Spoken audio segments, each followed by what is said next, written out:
বিশ্বে অবস্থিত সব কয়টি দেশ থেকে সব সময় ব্যতিক্রম উত্তর কোরিয়া। রাষ্ট্র পরিচালনা থেকে শুরু করে বহির্বিশ্বের সাথে সম্পর্ক সব বিষয়ে উত্তর কোরিয়ার মতামত ভিন্ন, যার ফলে বিশ্বজুড়েই উত্তর কোরিয়া নিয়ে উত্তেজনা ও শঙ্কা অনেক বেশি। আর এই উত্তেজনা এবার আরও বৃদ্ধি পেল দেশটির নতুন যুদ্ধজাহাজ নির্মাণের খবরে। নতুন এই যুদ্ধজাহাজের ভাইরাল কিছু ছবিতে উত্তাল পুরো পশ্চিমা বিশ্ব। কি আছে উত্তর কোরিয়ার? উত্তর কোরিয়া নিজেদের সামরিক শক্তির এক নতুন অধ্যায়ের দিকে এগিয়ে যাচ্ছে। সম্প্রতি একটি স্যাটেলাইটের মাধ্যমে ধরা পড়েছে বিশাল এক যুদ্ধজাহাজ নির্মাণের চিত্র, যেটিকে ধারণা করা হচ্ছে উত্তর কোরিয়ার ইতিহাসের সবচেয়ে বড় যুদ্ধজাহাজ।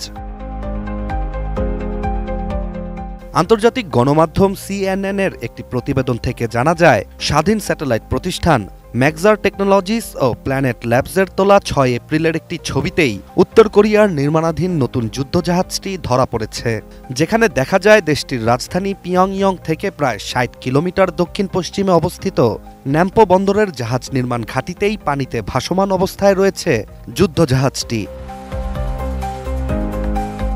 কোয়ালিটি সম্পন্ন আন্তর্জাতিক মানের still bar CSRM, committed for better still.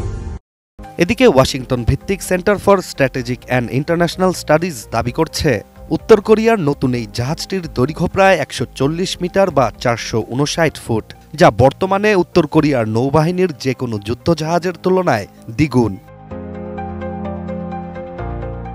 এছাড়াও ধারণা করা হচ্ছে নতুন এই জাহাজ একটি গাইডেড মিসাইল ফ্রিগেট, যেখানে উলম্ব ক্ষেপণাস্ত্র নিক্ষেপ ব্যবস্থা VLS থাকতে পারে, যা সমুদ্র কিংবা স্থল লক্ষ্য করে আঘাত হানতে সক্ষম। এছাড়া জাহাজটিতে ফেজড অ্যারে র্যাডার বসানোরও প্রস্তুতি চলছে বলেও জানা যায়, যা আগের উত্তর কোরিয়ান প্রযুক্তির চেয়ে অনেক বেশি আধুনিক এবং দ্রুত গতির হুমকি শনাক্ত করতে পারবে বলে ধারণা করা হচ্ছে। তবে কেবল আকার বড় হলেই যুদ্ধজাহাজ কার্যকর হয় না বলে জানিয়েছেন একাধিক সামরিক বিশ্লেষকরা। বিশেষজ্ঞরা আরও বলছেন, উত্তর কোরিয়ার এই জাহাজকে হালকাভাবে নেওয়া যাবে না। এই বিষয়ে দক্ষিণ কোরিয়ার সাবেক অ্যাডমিরাল কিম দুক-কি আশঙ্কা প্রকাশ করেছেন যে, উত্তর কোরিয়া যদি এই ফ্রিগেটকে তাদের সদ্য ঘোষিত হাইপারসনিক ব্যালিস্টিক মিসাইল দিয়ে সজ্জিত করে, তবে তা আঞ্চলিক নিরাপত্তা পরিস্থিতিতে বড় ধরনের পরিবর্তন আনতে পারে। CNN এর প্রতিবেদন থেকে আরও জানা যায়, জাহাজটির নির্মাণ কাজ এখনও শেষ হয়নি।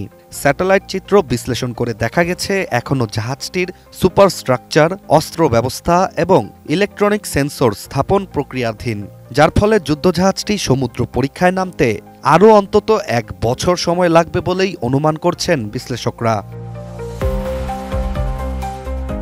উত্তর কোরিয়ার এই পদক্ষেপ কেবল সামরিক পরিকাঠামো নয়, কূটনৈতিক অঙ্কেও নতুন মাত্রা যোগ করতে পারে বলে ধারণা করা হচ্ছে। রাশিয়ার সাথে উত্তর কোরিয়ার ঘনিষ্ঠতা ও জাতিসংঘের নিষেধাজ্ঞা অগ্রাহ্য করেই উত্তর কোরিয়ার এই উদ্যোগকে অনেকে গেম চেঞ্জার হিসেবেই দেখছেন। Ishtiaq Hossain, ATN news.